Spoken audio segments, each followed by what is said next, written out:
That's my remote control plane that... Live. Quiet, quiet. Gosh, this is going to be an unruly one today, I can tell. Can you guys hear me? Look who you've invited, pal. Yeah, I know. This is David Perdue. We're live today. This is the Novice to Advanced Marketing System and the NAMS12 preview calls.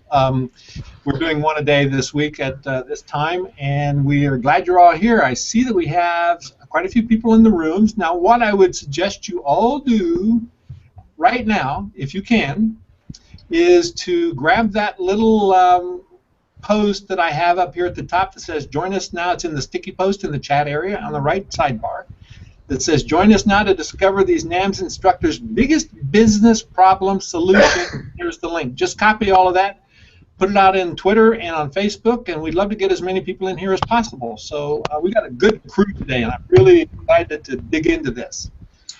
So let me just introduce them real quickly, and we will go across the room. Somebody's got some static going on there. I'm going to mute you just one at a time, see what happens.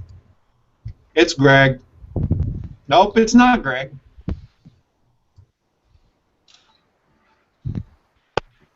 Is that better?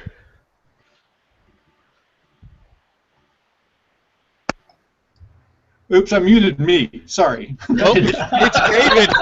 It was David. That took care of everything, right? Okay. So who's running this show? Yeah, right. Oh my goodness. So across the bottom of my screen, and maybe reversed for you, I'm going to start from the left. That's Greg Caesar there, who is a traffic driver extraordinaire. And then we have a little black spot there. I'm sure she's coming up with a picture soon. Is Janice Pettit. I know she's there. Jeff Herring, welcome. Michelle Shane, welcome.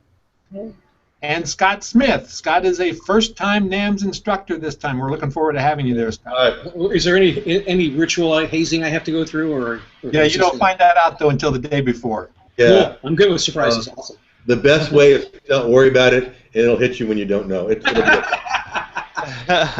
Yes. I mean, Greg Yes, survived it. Yeah. I did. Oh, that's a story you told me. Now I got it. Okay, cool. Okay, you guys be nice now. Okay, so Janice, welcome. We see you finally. That's great. Glad you're here. Glad you're here.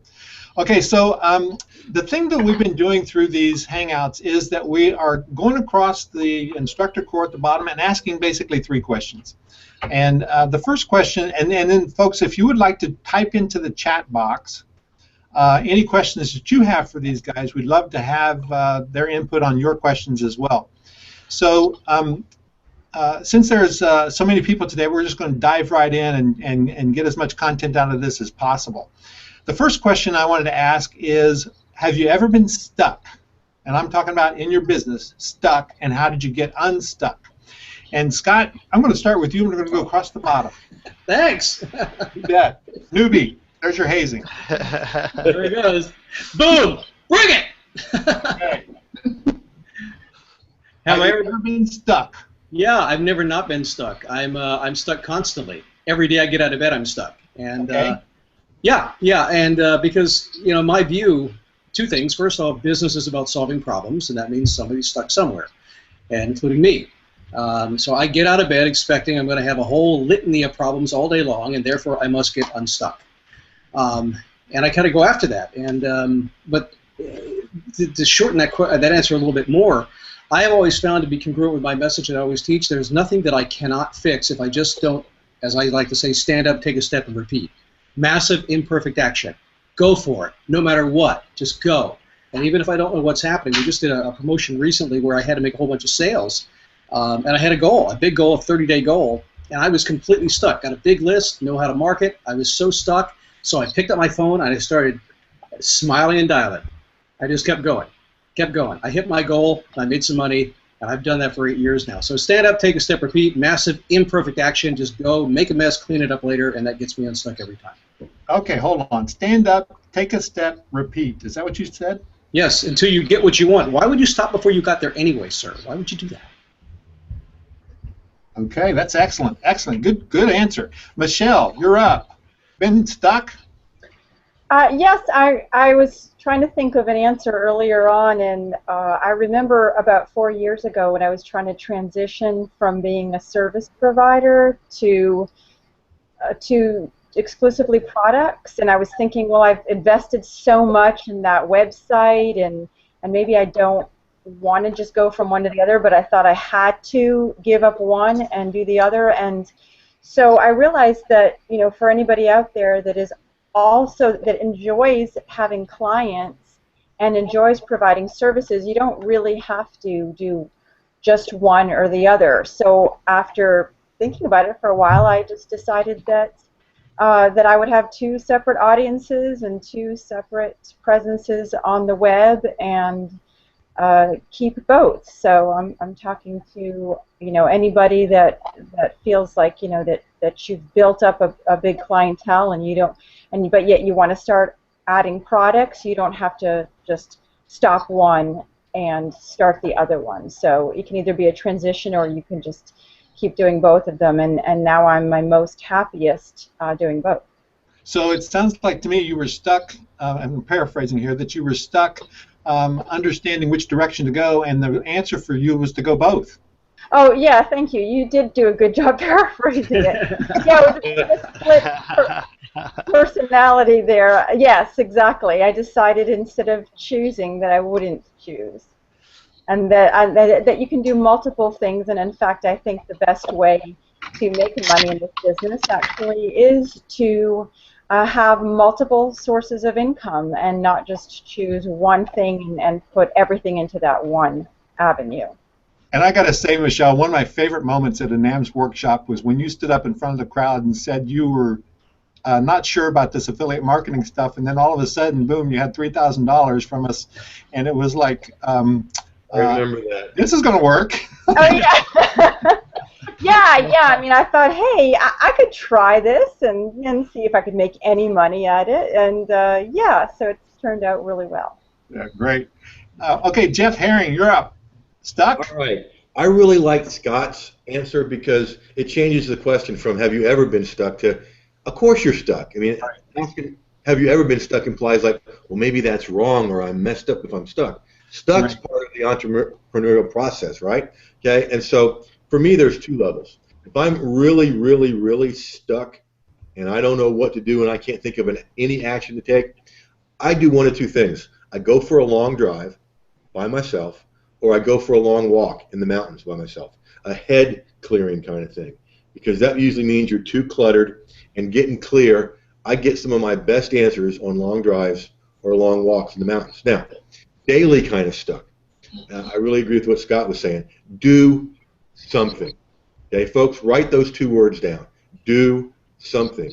And the something really doesn't hardly matter sometimes as long as you're in action. Because think about this. You're driving on a dark country road at night, and you can only see as far as your headlights, right? So if you get scared and get panicked and go, okay, I can't see, I'll just stop. That's stuck. What do you do instead? You drive as far as those headlights take you, and you get where you're going. So doing something, doing anything, doing some kind of action to get going is the answer for the daily kind of stuff. Okay, that's great. I like that. Janice, you're up with have you been stuck, and how did you get unstuck? Oh, heck, yeah, I've been stuck a lot of times.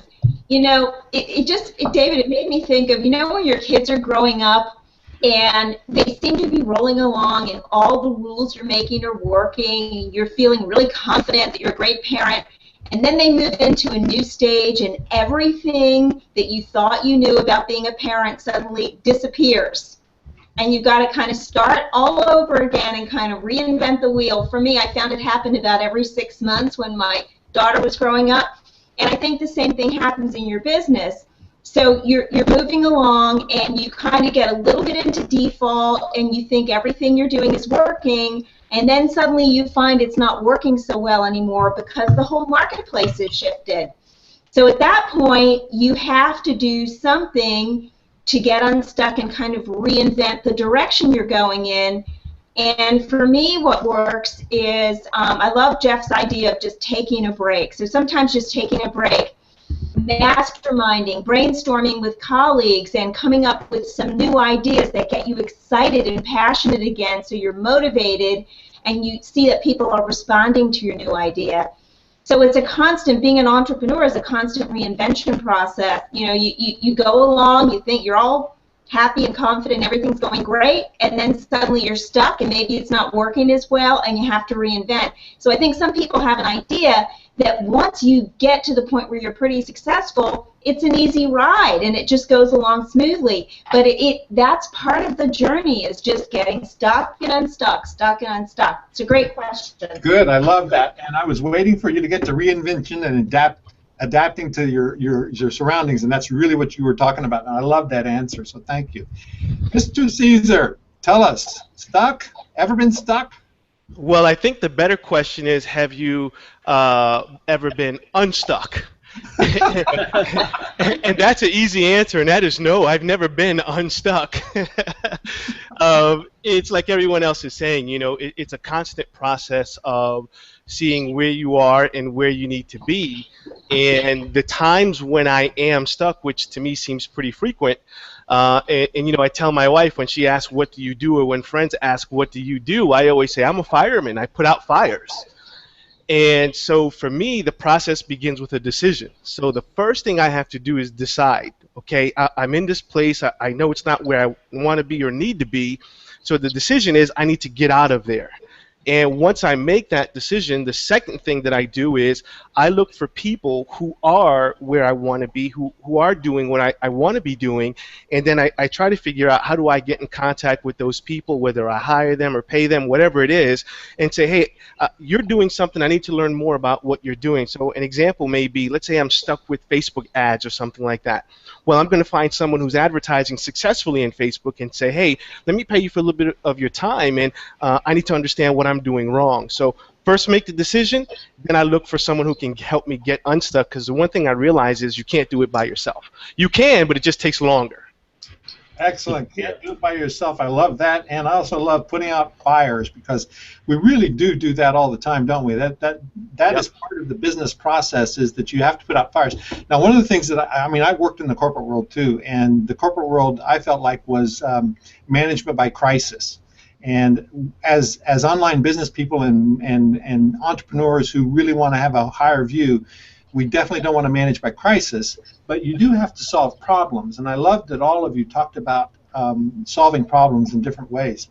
And Greg, starting with you, and let's go back across the bottom real quick. Talk about your business and where you are and what you do right now, and give us a link out to your business. Okay, I am an internet marketer. I market and sell products online. I have products in many different niches, from not only ebooks to physical products. I've sold over 100,000 ebooks on the net since I've started in 2003.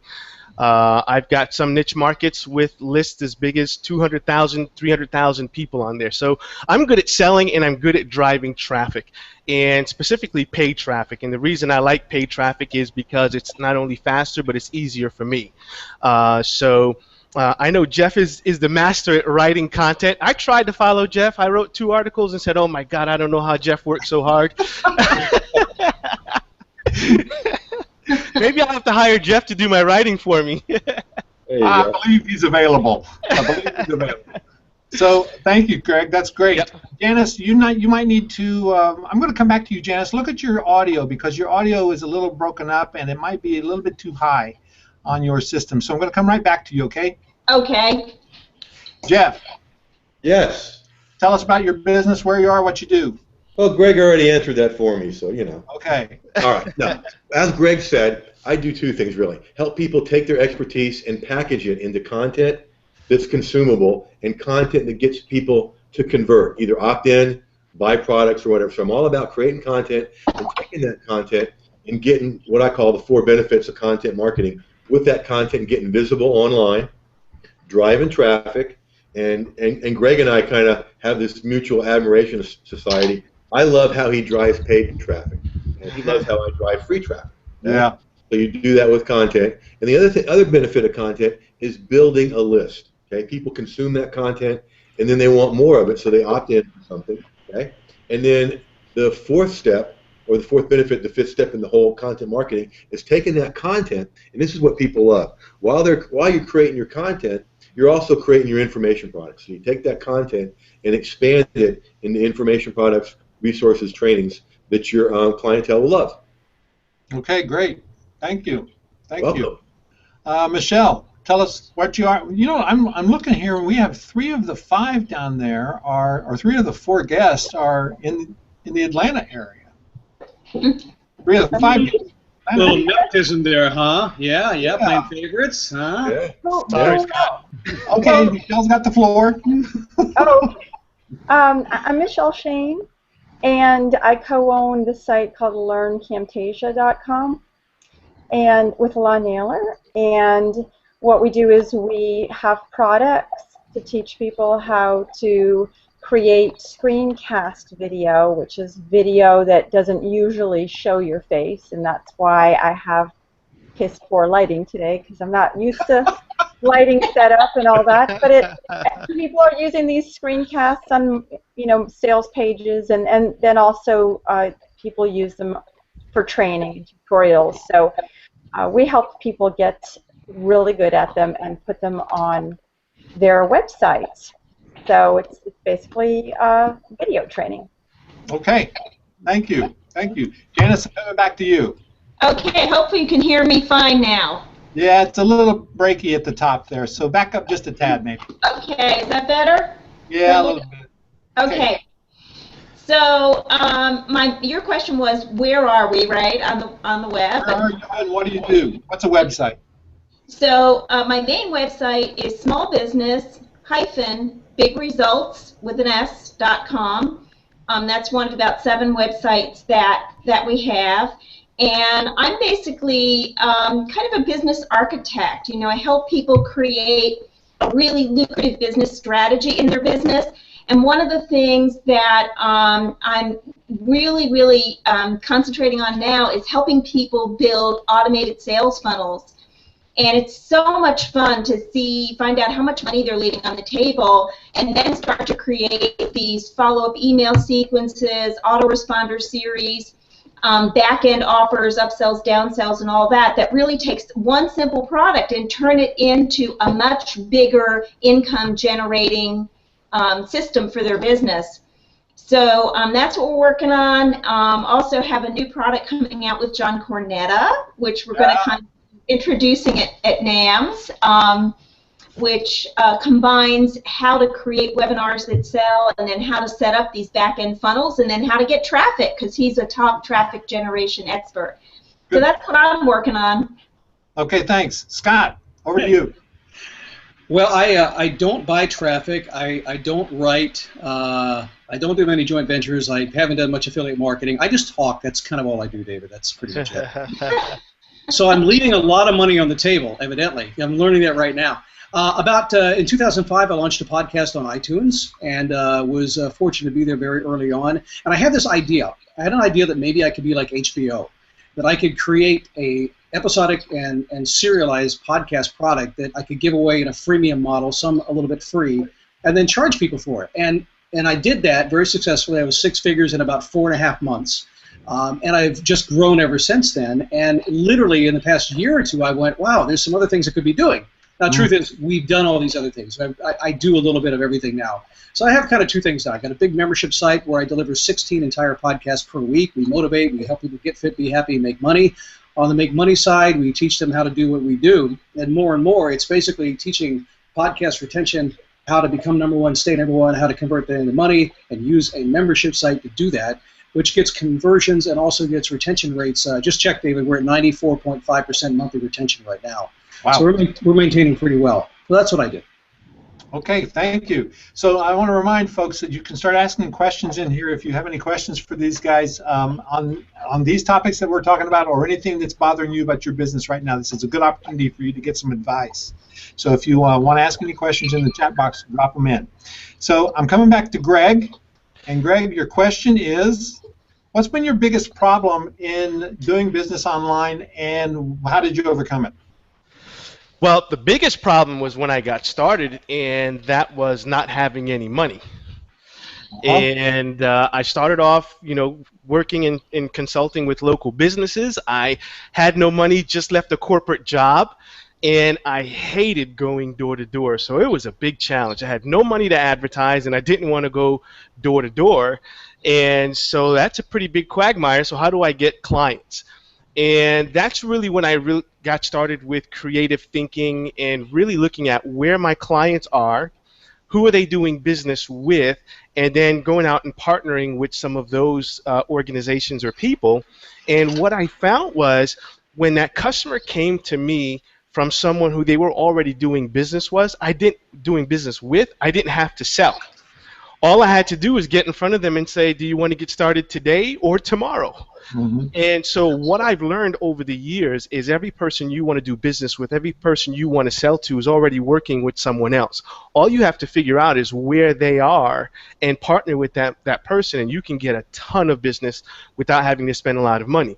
And then you use the money to scale what you're already doing. So you don't let money hold you back from getting what you want. You can still get there, but you use the money to then scale your efforts. So I hear two things here: leverage and scalability. Absolutely. Okay. Janice, biggest problem and how you overcame it? I'm trying to think. There have been so many, David, over the years. Biggest problem, wow.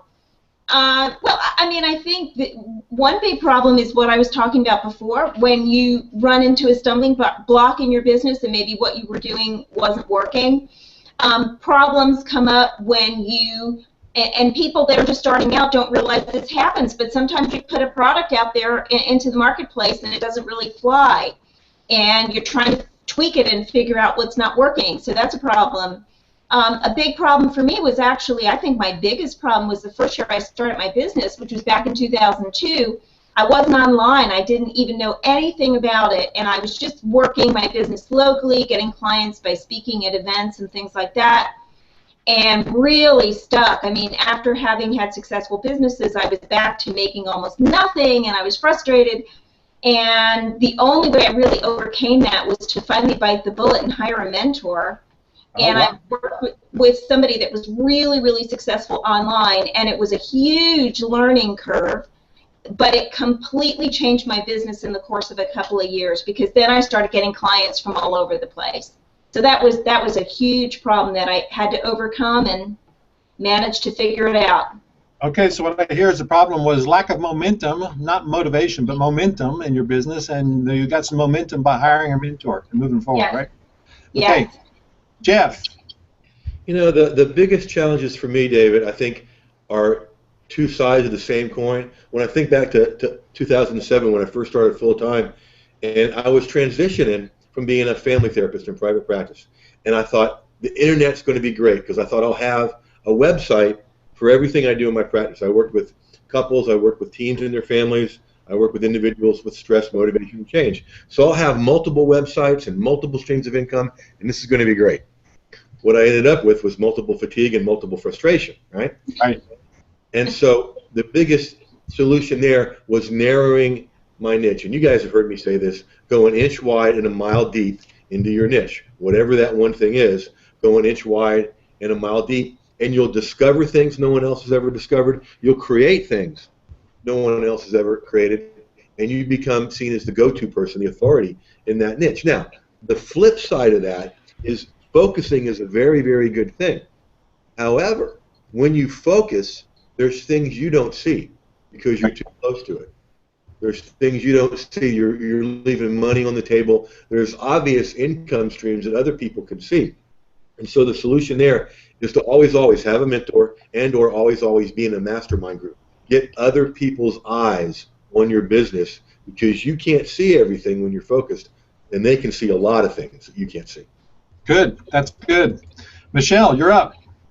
You kind of hit on it a little bit earlier with the affiliate marketing, because my business partner makes a fortune promoting other people's products and has for many years, and I was really nervous to do that, and every time I tried to do it, I screwed it up. Like I wouldn't put my affiliate link, the right one. I would put put the regular link, or I didn't know how to use a link shortener, or else I just thought no one is going to take my word for this product being good.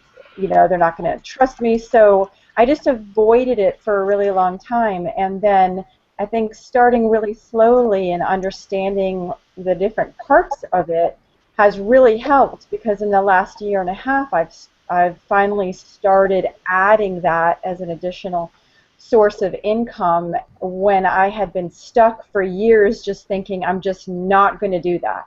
I'm going to do my own stuff, and I don't care if I do any JVs, because I don't understand how to even put you know, what I need to do that. So finally getting over that hump of referring other people's products has been huge for me.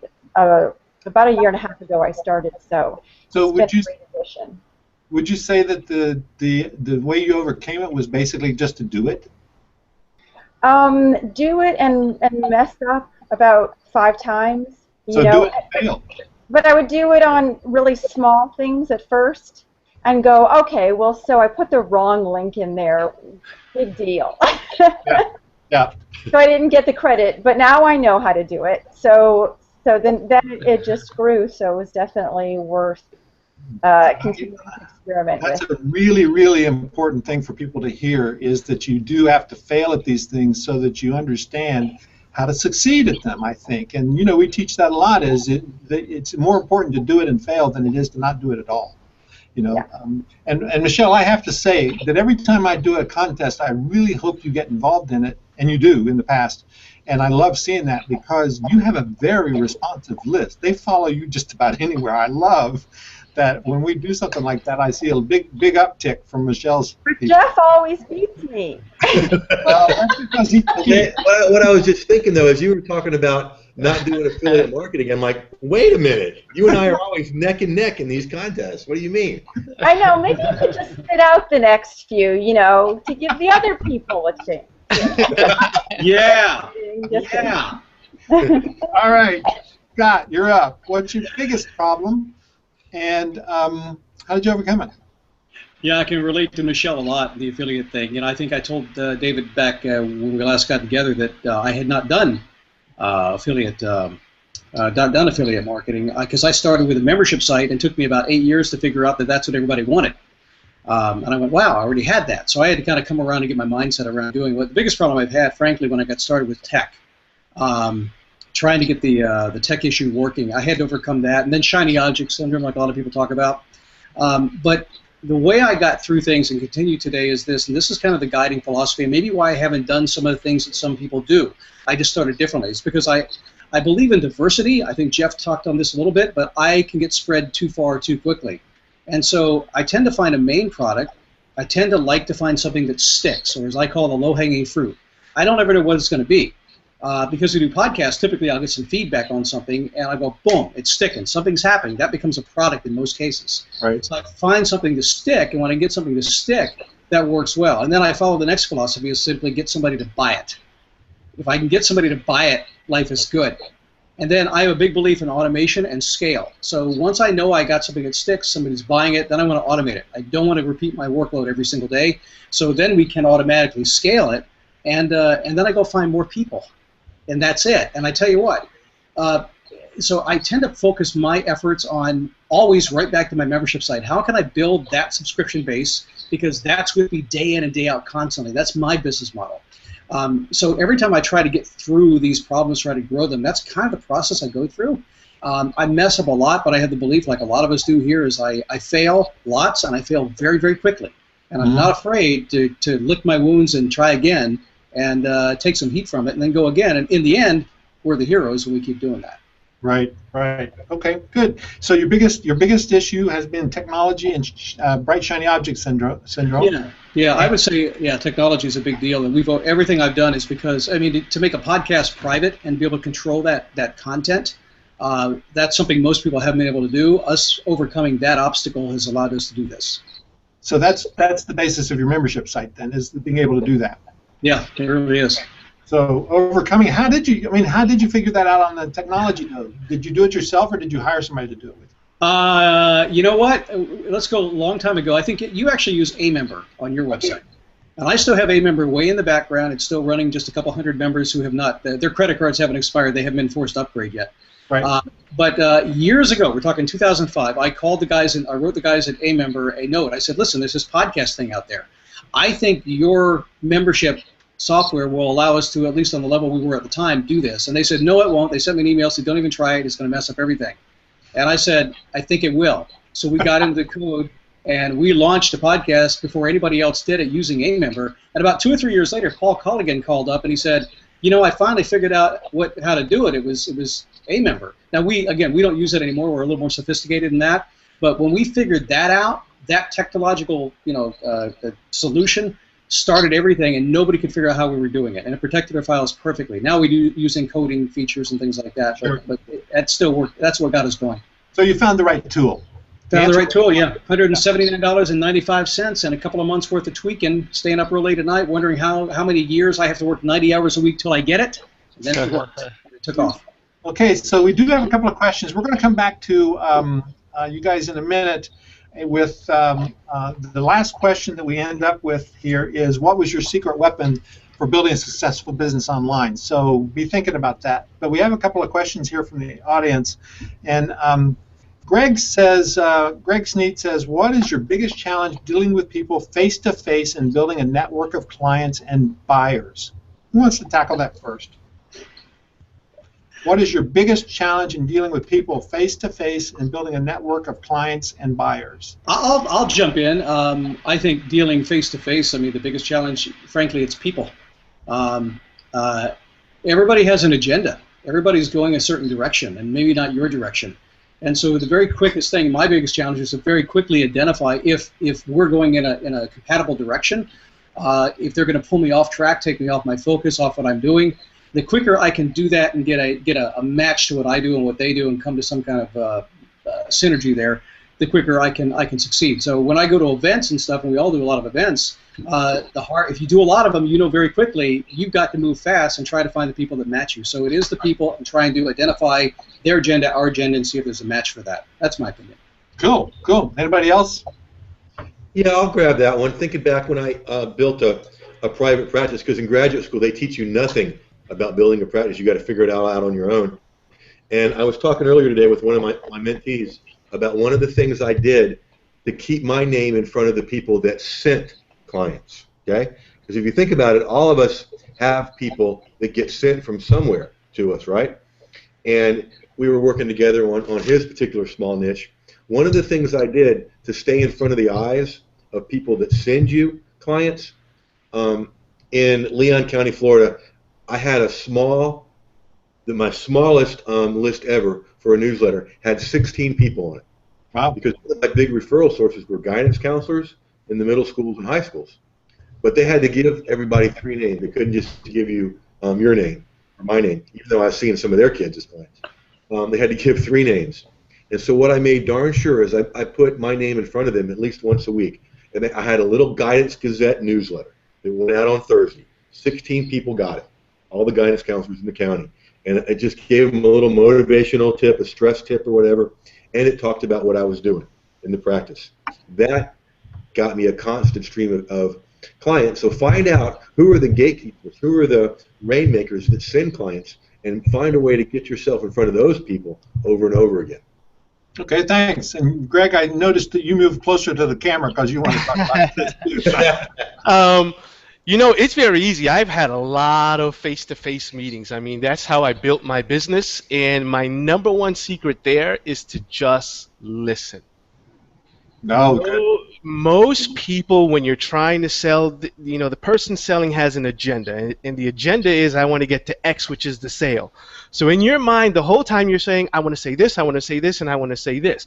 My attitude is step back, listen to what they're telling you they need or what they're looking for, and then you craft and change your product to match what they're looking for. I always say I'm not a good salesperson. I'm only good at giving what people want. So listen to what they're asking you for. They will tell you where they're going to spend their money. And the other thing that I like to do is take them out to lunch. If it's going to be face-to-face, let's do it over lunch. Because it's very hard to say no to me after I just gave you a nice big steak. So. All right, I good would answer. add So, one more thing in there too, if I may. sure. I would say, when you meet somebody, don't even try to, get to the agenda or the sale or anything. Just develop a relationship with that person, and then talk to each other a little bit on social media. And it can take months of just contacting a bunch of different people here and there, and then at some point, and then also trying to do something nice for them if you can, like connect them up with someone else, perhaps. And then once they really like you, then, because I don't need a fast sales cycle or anything. I'm not trying to sell something every time I meet somebody. I'd rather just kind of meet a bunch of people and then later on say, hey, it's me remember me from NAMS? I've got this thing. Would you like to do something? Kind of like that. Yeah, yeah. Okay, we got a lot of questions coming in now. Janice, I'm going to let you answer this, and then we're going to kind of move through them pretty quickly. Janice? Okay, yeah, I was just going to say, I would just want to follow up on what Greg was saying, because I thought that was great. I think the key to both of those, face-to-face or building a network of clients and leads, is to always add value. And that's what Greg was talking about when he said listen, instead of always coming from a place of your agenda. So adding value when you're trying to build a network is educating people, offering them help, offering them tips. It's education-based marketing. And it's the same thing, you're listening to what they're saying they want, you're educating them, giving them a little bit of help, and then offering them an opportunity to go deeper with you. And so I think for a lot of people, that's actually like completely changing the way they normally think, to completely put themselves in the customer's shoes. And that really makes a huge difference. Good, good. Now we have a couple of questions next up about the NAMS workshop, and Tim is asking and what the goals should be to get out of coming to the workshop. And Deborah has kind of asked the same thing in a little different way. How would you maximize your time at the live workshop like NAMS, at a live workshop like NAMS, if you were a newbie, short on money, looking to get the most out of the workshop? So quickly, each one of you, do you have a little tip for getting the most out of a live workshop without spending a gazillion dollars? Preparation. Preparation. Yeah, so look at the schedule ahead of time, see which workshops are going to fit exactly what you need to learn now. Stick to workshops that are more or less around your skill level. If there are some instructors you'd like to meet, make a list of those people and really go prepared to get the most out of it. Okay, good. Thanks. Anybody else? I got two things for that, David. Okay. One is go with a question in mind. What's the answer I want to get? What question do I want answered from this workshop? And the second thing is, what one person who do I want to connect with? Who do I want to get to know, meet, connect with in that 3 days or 1 day or 2 day? Do those two things and you're going to be successful. Okay, Greg, you were going to say something? Very similar to what Jeff said. I was going to start with number one, make a list of the skills that you have and the skills that you feel you are missing. And when you're out at the event, you're talking to people. Hey, my name is so-and-so. What do you do? And if someone says, hey, I do a lot of social media, and on your list you have, hey, I'm short on social media, that's someone you want to connect further with. And just keep a list and write that down. Okay, and follow up. Yep, absolutely. Okay. And one more thing. Don't hide in your room. Yeah. Yeah. Okay. Hey, David, one thing I did when I was up there, and this is a little book, I have my little moleskin here in front of me. This is the moleskin I had at the event I went to. And the first 4 or 5 pages on this moleskin are people I need to talk to, connect with, people I met in the hallway. And the rest of the book is notes and scribbles. And I just put my name on it, and I keep it. And the last part of the book is this call today. So keep something with you to catch every single nuance of conversation along the way. Don't worry about everything, just the things that stand out. Hey, I could use that, and run with it. It's more than enough. I got a quick one. Follow up. On as much as you possibly can, because a lot of people have all learned so much, and they meet all these different people, and then they leave and they go home and they don't do anything. Yeah. Okay. So just keep in touch and try to take action on the things you learned. Excellent. Okay, the next one is I hear lots of people say I hate sales, but I think we need to remind ourselves that when we help people shorten their learning curve by introduction to a tool or service that has value to them, our earning an affiliate commission has no direct cost to them. So that should not be a stumbling block. Nike said just best do it. Okay, that's not a question, that's a comment. It's a good one too. Scott, got a question here. What do you use now instead of a member? We use kind of a hybrid combination because our backend is Infusionsoft now, okay. And we're actually running a good port using Customer Hub. We're not WordPress people. We use Expression Engine, and we have API configurations between them to make it all work for us to give it the flexibility. I don't suggest that for anybody starting out new, because you're in for a big climb. But it's where we are after about 8 years. So a member got us a long way. Sounds to me like for a guy who had technical issues, you just jumped right in the middle of it. We had to. I mean, again, problems come up. You need to solve a problem, and we're actually making some changes now to solve those problems to kind of scale up and down and do some things that we haven't been able to. But yeah, solving the tech issue, and I coach a lot of people, and they get stuck on the tech issues. Right. You can get people to help you. You can do it yourself. But in the end, I just got to say this: if you're going to go online, you got tech issues. It's technical. That's what it is. Right. It's computers and stuff. If you're going to sell, you got sales issues. So we have to find a way to look at that. But yeah, I just recognized early on that if I was going to do this, tech was a part of my life. And now I outsource a good amount of that, and it's helped quite a bit. But yeah, I'm in the fray every single day trying to say, oops, how'd that happen? Because it does break. Okay, we've got a lot of questions, but before we go to the next question, it's time for a word from our sponsor. Okay, who's that? NAMS? Our sponsor would be NAMS12 Workshop. NAMS12 Workshop. Go to nextnams.com. There's two ways that you can get a better deal than what is at nextnams.com. Right now we're selling it for $497. Anybody that goes to the website sees that it is $697 reduced to $497. You can get it for $397 today by using a coupon code called NAMS Hangout. NAMS Hangout. And that will get you $100 off of that, making it $397. So NAMS Hangout. And Deborah, I see you're on there. If you would, check that for me. I want to make sure that coupon code's right. I think that is it. NAMS Hangout. Now, there's an even better way to get a much reduced price that I prefer that you do because you're going to get a whole lot more. The workshop is a great place to meet and greet and learn and implement. But then, like Michelle was saying, what do you do afterwards? That's when you want to continue your training, and we do that in the Insiders Group. If you join the Insiders Group, a 30-day trial on the Insiders Group is $7. You go to namsinsiders.com. I'll put these links in the box up here. namsinsiders.com. Join for $7. Then you can join. Then you can come to NAMS for $197, $500 discount. Then you come for $197. That's a $500 discount. So, two ways: nextnams.com. or namsinsiders.com, and you choose however you want to come. But whatever you do, come to the next NAMS workshop. These guys will be there. We have about 35 instructors who will be there teaching. We'll probably have another 30 instructors who always show up because we rotate them in and out. And we'll probably have about 200 students there, 250 students, and it is a great way to learn. One of the things I'll tell you quickly about the learning system that we have is it is skill appropriate. University style. What that means is if you're a freshman, you go to freshman classes. If you're a senior, you go to senior classes. We have NAMS 100, 200, 300, and 400. And that is experience-based, skill appropriate. You don't want to be in the wrong session. Nothing worse than hearing about advanced material when you're a beginner.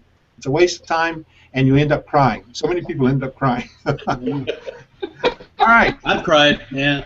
You made me cry, David. You did. Made you cry, Scott. That was my goal. It's all right, you, so, man. Let's see. Oscar says, my litmus test, if I buy, I must know that I'm going to apply the tool within the next 30 days. If not, I apply it later. That was Deborah's response to Oscar.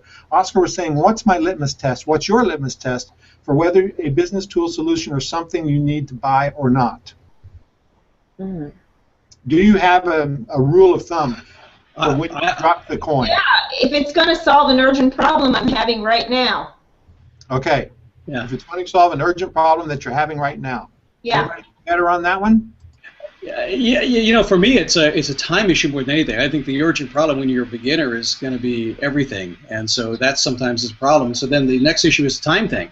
If you go and you load yourself up too quickly, too fast, you're never going to open the box.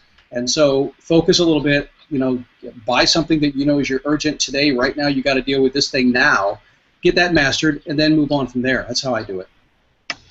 What I look for is does it fit in my system? Does it fit in my business model? And if it does, okay, I go to the next question, which is, am I going to use this? And I like the notion of the next 30 days. And then I go to the third question. Is there something in this that I can do before my head hits the pillow tonight? Can I start right away? And all those three, then I consider it. Okay. Mike's got a question here I want to get up to you guys, and then we're going to jump into the question I have for you. Mike says, how do you deal with the dollar price?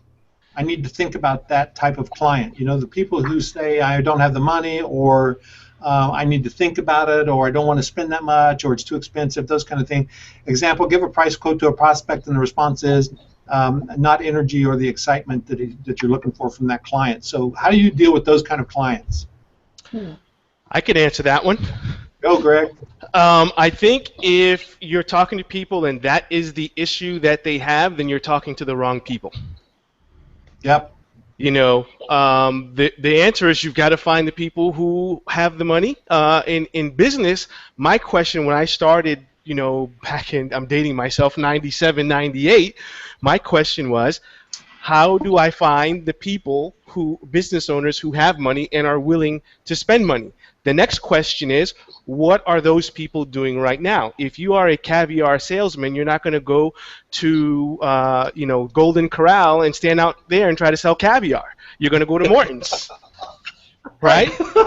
You got to go where the right prospects are. Hey, I have nothing against Golden Corral, but you know, you're just not going to sell caviar to those folks. You haven't heard about their caviar bar? I know what I'm looking for next time at Golden Corral. Caviar. I'm doing it. Well done. Bring them fish eggs. All right, so I get it. Now, let's look at that from the other perspective, though. If you are, that's from the sales perspective. If you are a student and you feel like you don't have any money, your concern might be, I don't have the money, but and I'm thinking about a coaching student, by the way. This is a real experience for me. Somebody who didn't have the money to continue coaching, but they were getting exactly what they wanted from the coaching. So it really is a mindset, in my mind, that you got to look for when you're looking for a client, right? Yeah.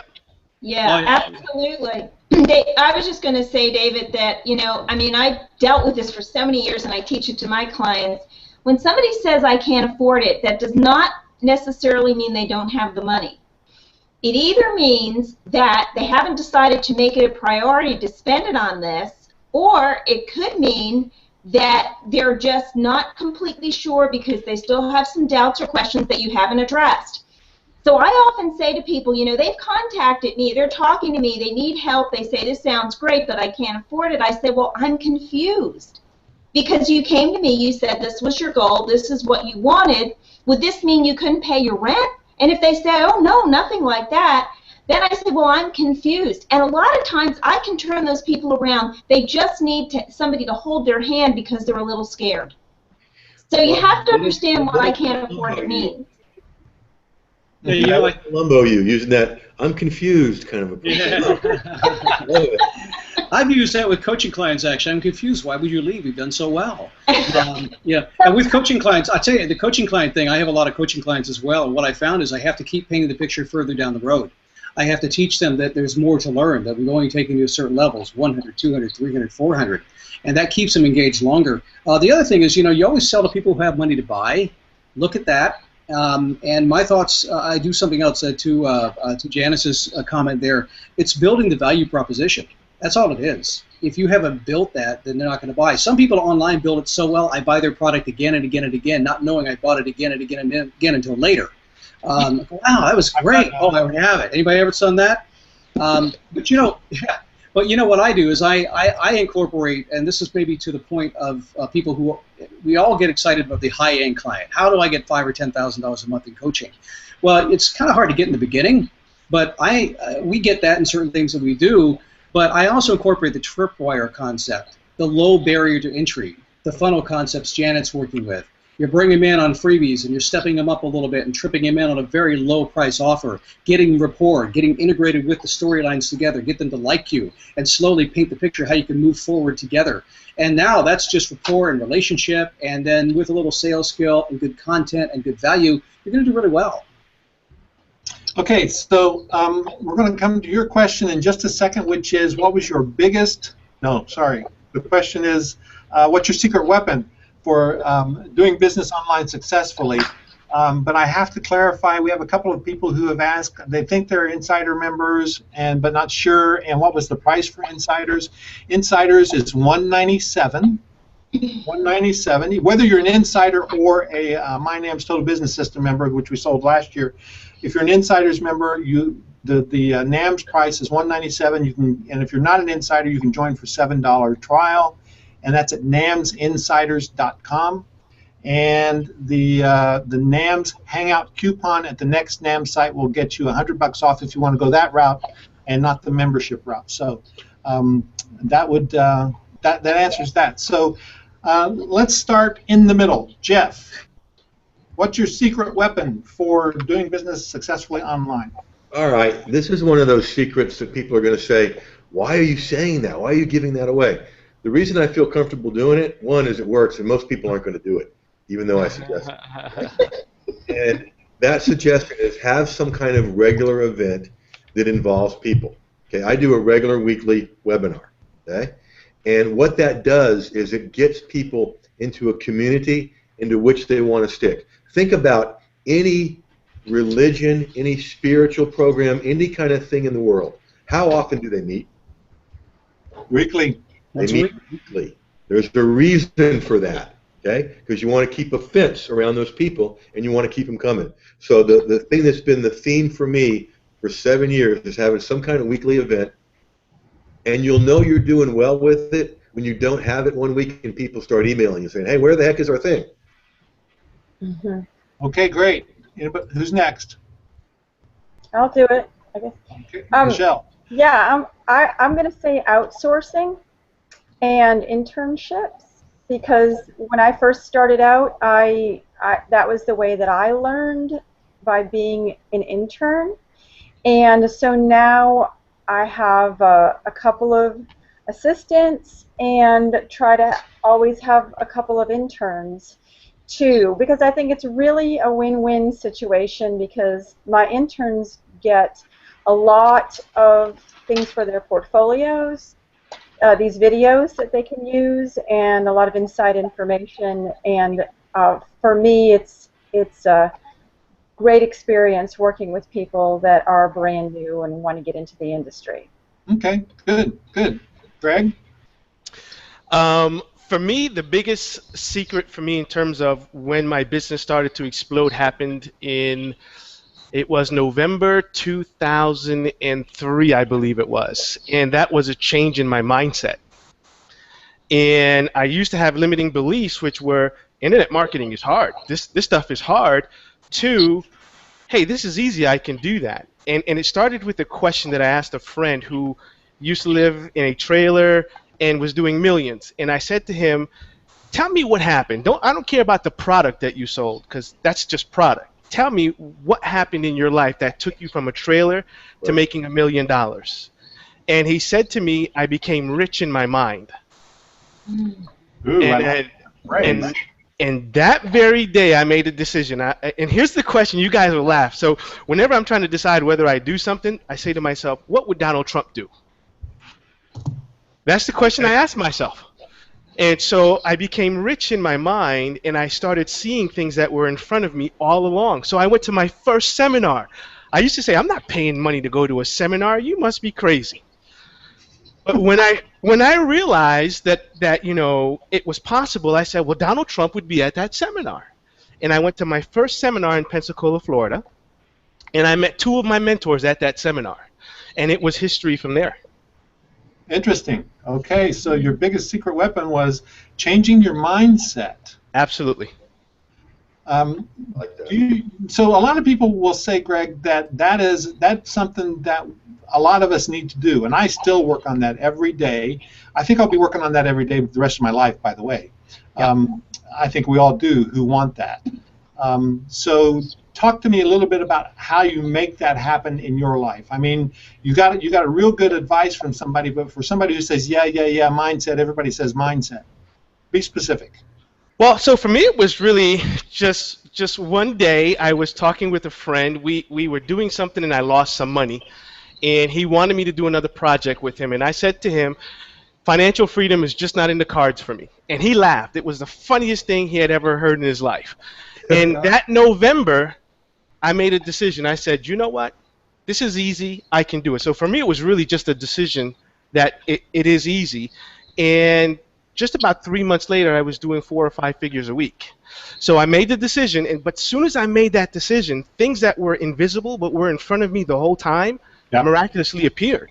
It was the same AdWords account. It was the same keywords. It just somehow it started to make more sense when I made that decision.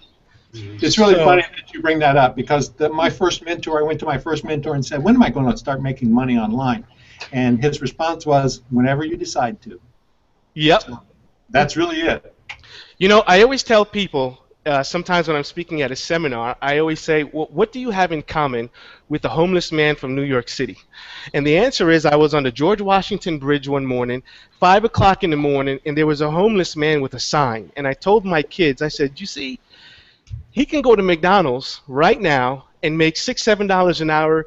He can get paid, he can have food, and he can have heat. But he's working twice as hard out here on the bridge trying to dodge trucks. You're already doing everything you need to be successful. You just have to realize it. Yeah. All right, thanks. Janice. Yeah, Greg, go. I'm on the same bandwagon. It's all about core beliefs. You have negative, unconscious core beliefs. A lot of people aren't aware of them. And you can have all the answers, you can have all the knowledge, the systems, the automation, everything you want, and it still won't work if those core beliefs are holding you back. And it's really a matter of breaking through your inner glass ceiling to really break through to a level of success. And I mean, David, I taught this at the last NAMS, but there are about 5 different areas where people struggle with core beliefs that hold them back, and the biggest one is scarcity, believing in scarcity. And until you do the work, whether with a coach or a mentor or a spiritual guide or whoever it happens to be, to break through those core beliefs and shift them, then no matter what you do, you're going to struggle. So that's crucial. And a lot of people think I can't waste time working on this stuff. I got to be doing stuff. I got to be on social media. I got to be writing emails.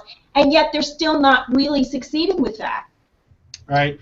So that, and I just want to point out that you're hearing really good stuff here, and people, the NAMS instructors, don't hesitate at all to jump into the mindset and even the spiritual sometimes, because that is the core belief that I believe our instructors actually come together with. I believe that our instructors attract other instructors who have those kind of beliefs, which attract students which come in and really want to build on that. So thank you guys for all of that. So who have I left out? Scott, have we talked about this yet? Not yet. No. They say put it out there and see what happens, and I think there's a lot to be said about that. It's a little more complicated, but it kind of works. But I have to tell you, my secret weapon, if I'm really being honest, is my daughter. That's the start of it all. Really? Because she's been with me since the beginning, and I maintain we're a family company. My daughter, my wife, we have some outsources, but we keep it really tight. And so we've had to have that relationship, and the reason we do that is because I also consider that I never forget the relationship I have with my customers. I'm always in. I do podcasts. I'm in their ears. It's the most intimate medium on the planet. You can take a shower with me in your ear, and people do. That's the only medium you put in your body, right? So, that's a little bit too much information, Yeah. So that's a visual, isn't it? I sit down when I do 16 podcasts. I sit down and I go, okay, so where are my folks? What do they need? What's going on? What's happening to ether? Where's the energy? What do I feel for them? And I kind of follow that all the time, and I never forget that. So my daughter is that right-hand man, and I think everybody has to have that. You can't do it all yourself. Somebody you can trust with your bank account, with everything you possibly need to. Find that person if you can. It really helps. Secondly, never forget where your client is. And the other thing that I often say, you know, you have to have those bracelets people used to wear, the WWJD bracelets. Well, I have one that says WWSD. What would Scott do? And here's what I mean by that, is that there's so much chit-chat, even on this Hangout, there's so much great information. We have to absorb this, write it down, and then you sit down and you look and say, okay, what would Scott do? Because only when I build on my wisdom of the past, only when I build on who I already am, all the expertise I have from 54 years of being alive and not restarting from the beginning, when I build on every single thing and say, how would I do it anyway? Not how would I fake it till I make it, how would I do it? Then I'm going to get real with myself. I'm going to immediately, just like that, connect with my audience. They're going to believe in me. The storyline begins to grow, and we have a successful business. And then all we have to do is do it. Well, that's great. That's great, Scott. You know, and I'll say that kind of tags along to one of the things that happened at the last workshop that we had. There was a guy, James. Oh shoot, last name went right out to my head there. But James actually was struggling with building an online business, and he needed to build it fast. And he was struggling with his own beliefs and about being able to do it. But he created this picture of himself that he called Awesome James. And he said, what would Awesome James do? And so James, you heard people throughout the entire workshop. Nicole adopted it, of course, right away, Nicole Dean, and she walked around saying, what would Awesome Nicole do? And now Nicole addresses all of her people in her emails as, hey, awesomeness. It's like That's how it works. Absolutely. It gives you that upbeat picture of yourself that you can now do anything. I'm going to share something with you real fast, if I may, David. I've shared this on my podcast before. I have what I call a who I am document, or who am I, whatever you want to call it. And it's really just for me. And the very first line about it, I wrote this about 7-8 years ago when I was trying to get into motivational business, and I didn't believe I could do it. So I literally said, my name is Urug, which, by the way, Urug is backwards for guru. And it was my way of just kind of having fun with it, because I didn't believe I could be a teacher, right? I said, my name is Urug, I am a motivational superhero, and I have secret powers. And I wrote this whole list about, and I still use it today. And every single Friday, I have a couple of pages, including that one. I'll show it to you when we get up there. And I read through that. I haven't updated it or edited it in 7 or 8 years now. But just that puts me in the state of mind that keeps me right where I am, because I think that day to day we get caught up in all our activity. We're marketing, we're talking on the phone, the whole deal. But when it comes down to dealing with our client, we have to ground ourselves in why we're doing this and who we are and why we're in this game. And so I have a book before I record my podcast, and I read through about 3 or 4 pages to remember who I am. Oh, nice. And Urug shows up. Urug. Superhero. That's your initiation right there, pal. We now have a name for you. Urug. All right, so thank you guys for being here. Our time is up. I really appreciate you being here and sharing so openly about everything. This has been really awesome. We've got James Deering. Thank you, Regina. James has a website. I think it's bestpiano.com, something like that. But anyway, I really appreciate you guys being here. And for those of you listening, if you want to see the rest of these, we have a replay set up for the Monday and Tuesday event that we did already. We're doing this again tomorrow, Thursday, Friday. If you want to make money to come to the NAMS event, you can always use your affiliate link to promote this out. So jump in there. Let's hear more from you, and be on board tomorrow, and we'll go through this again with an all-new set of instructors, and we really appreciate you guys coming along. So thanks again, guys. Thank you. Thank you. A lot of fun. Bye, everyone.